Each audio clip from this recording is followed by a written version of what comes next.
3 minute में बनने वाले हैं और ये सभी का सभी एक लाइन में क्वेश्चन है, बस तुम लोग दिमाग नहीं लगाया। जैसे पहला क्वेश्चन, ये जो देख रहे हो ना 1 + 10^², ये इसलिए तुम लोग नहीं बना पाए क्योंकि हमको इसमें कहा था कि इसका आंसर सेकंड में चाहिए। किसमें चाहिए? सेकंड का मतलब हुआ सेक के रूप में। किसके रूप में? तो ये 1 + 10 90 - थीटा क्या होता है? कोट² थीटा होता है कि नहीं होता है? और 1 + कोट जो होता है ना वो कोसेक² थीटा होता है। क्या होता है?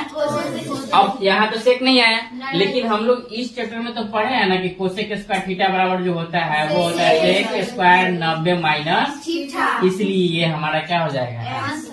समझ में आया? यही एक लाइन हमको इसमें क्या करना था? बढ़ाना था। अब 2 नंबर क्वेश्चन, ये 100% ऑब्जेक्टिव का क्वेश्चन है और आता ही आता है।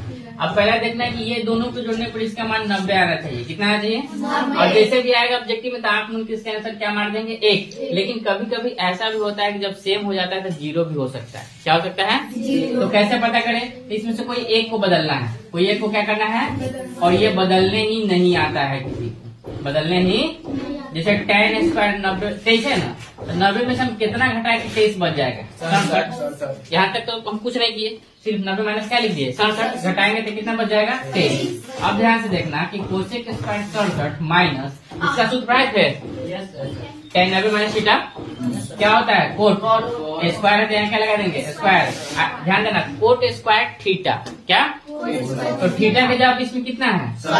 तो यहाँ कितना लिखेंगे? अब अगर हम थोड़ा देर के लिए भूल जाए 67 को, इसको मान ली कि क्या है? थीटा, जिसको कि भी क्या हो जाएगा? थीटा। तो पिछले चैप्टर में हम लोग पढ़े थे ना कि कोसेक² थीटा और माइनस कोट² थीटा का मान क्या होता है?